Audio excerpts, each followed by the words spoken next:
Hello, Avana Intuitive here with our weekly energy reading for April 9th, 2026. I am using one of my favorite decks, the Akashic Tarot by Sharon and Klingler and Sandra and Taylor. I'm going to pull a clarifying card from this beautiful Magical Hours Tarot by Cecelia, I believe Lattari, and then we'll do a 3-card pick using the Threads of Karma. I love that deck too. It's very nice. So that all being the case, I want to remind everyone, I just turned on my lights here. I want to remind everyone that this is for entertainment purposes only. And this is for our weekly energy reading for April 9th, 2026. Please check out my website. I have a website at avanaintuitive.com. In addition, which is listed in the description below. In addition, I do email readings, I do tarot card readings, and I do Akashic record readings. And not only that, but please make sure that you like, share, and subscribe here on YouTube. Please make sure that you're still subscribed, even if you think you're subscribed. Double check. So here we go. This is the Akashic Tarot. As we know, on these little bit longer energy readings, I pull 3 cards. Then I'll pull a clarifying card and I'll show you what they are. We'll do a quick look at them and then we'll do a deeper dive. So this is for April 9th, 2026, and weekly energy reading.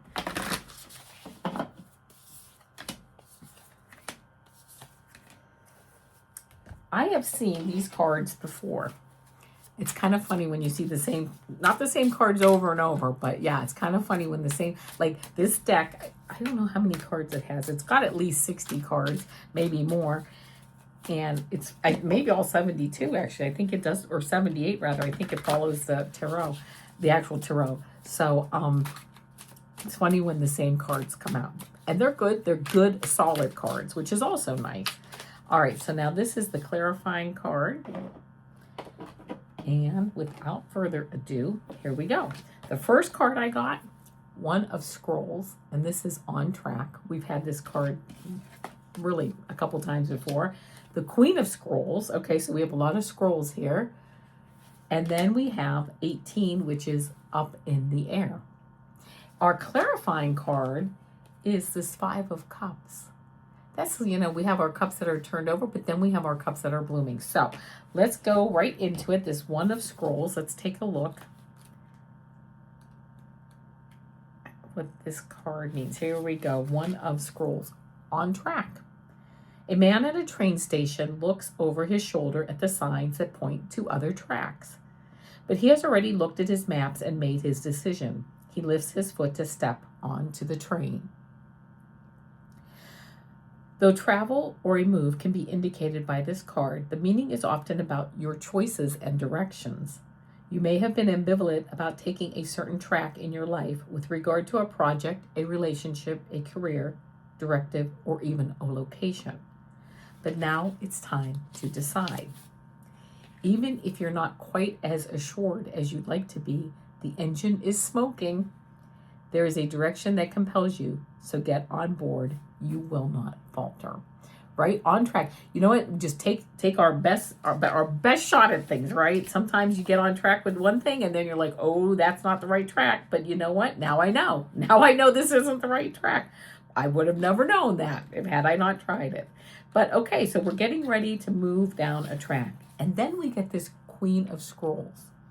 A beautiful woman holds a scroll as she stands in front of a sunlit archway. Around her swirls the energy of wisdom, knowledge, and Akashic truth. When this card appears upright, she brings important information and inspiration to you. The Queen of Scrolls is a woman of higher mind whom you may already know or have yet to meet. Her purpose is to help you move through the entryway to a new level of wisdom and understanding.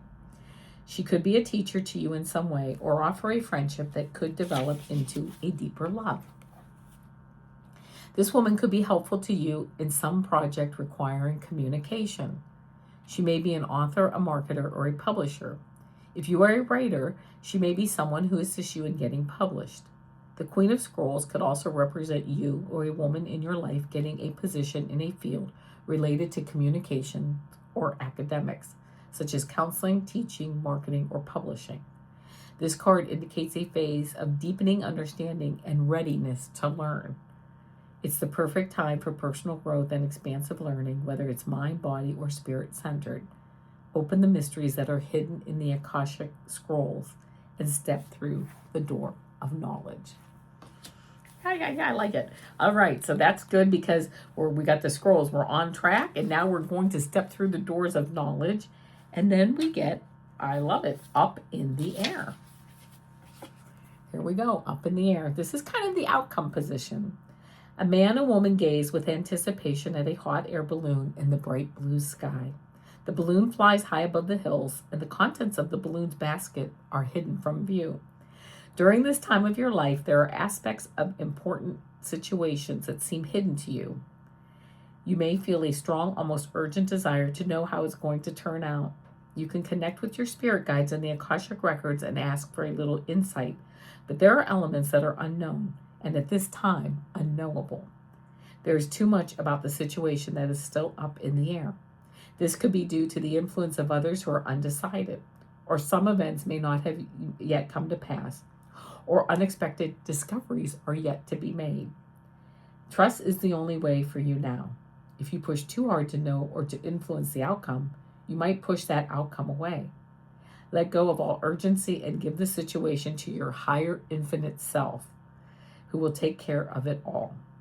Time is required to know more about the matter, and time doesn't matter to your eternal self, whose power and love are always with you. For now, and indeed forever, what else do you need? Nothing but trust, the deepest knowing that all you seek will be revealed to you in the right time. And then, this is interesting because then we get this Five of Cups card as the clarifying card. It's almost like playing right into our hand here, I just thought. So let me see what this says. Five of Cups. We see two cups are turned over and I believe broken. Yes, cracked. But two cups behind it that are full and flowering. In the middle of the suit, which is the Five of Cups, we encounter the Five of Cups, unsurprisingly central in its emotional significance. On this card, a figure observes three overturned cups, the contents spilled on the ground, unsalvageable. Behind her, there are two cups still standing, but for now she does not see them. All her attention is consumed by the loss. This card shows us that it is not possible to escape trauma and that the only way to overcome it is to get past it. The figure stops near a river. Everything flows, but now is the time to stand in sadness for what we have lost. The time will come when we lift our gaze, but that time is not now. Running away from uncomfortable emotions is by no means a solution, but you can pause here for a moment in the twilight.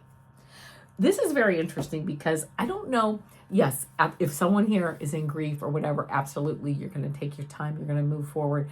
And there may be grief of loss of a friend or a person or of a situation, a lifestyle, right? But it's like things are paused right now. This whole reading is like, even he's not on the train moving yet. Well, excuse me, he's not on the train moving yet, but he's on the step, but he's stopped. She has stopped here, Akashic Records, where we're kind of like stopped in our spiritual self or our mental self or our emotional self, thinking like, where do we go next, right?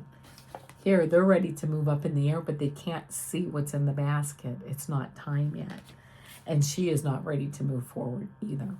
So the energy that I'm kind of picking up for this week is slowing down, stopping, having a look at things, letting things unfold in their natural timing, right?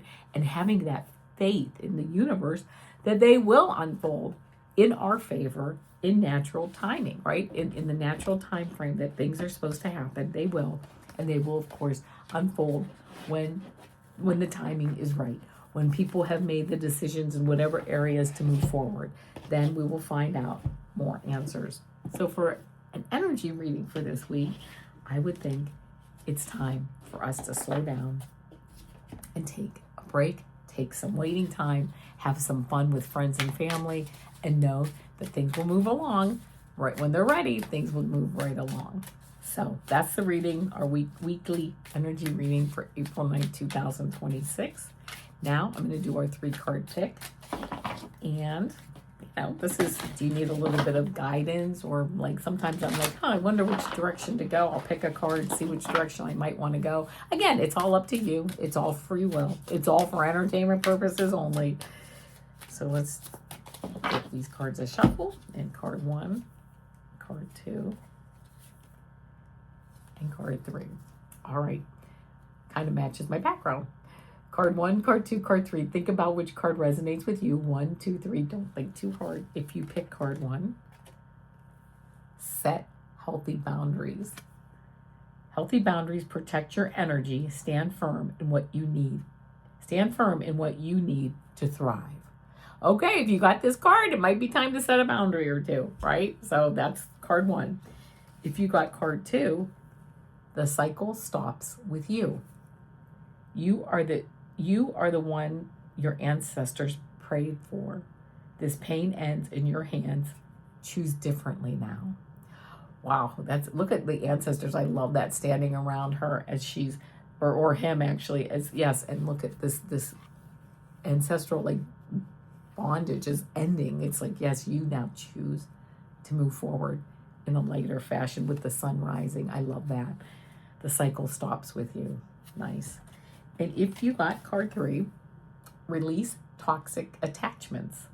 Toxic ties drain your energy. Cut the cords and reclaim your freedom.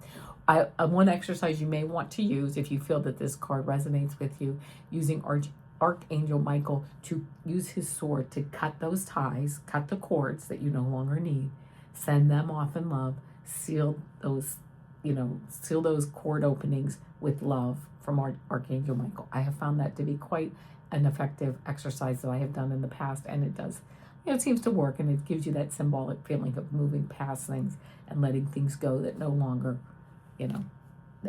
pertain to you. All right, my friends, that's it for today. I will see you tomorrow on April 10th for our weekend energy reading, and until then, namaste.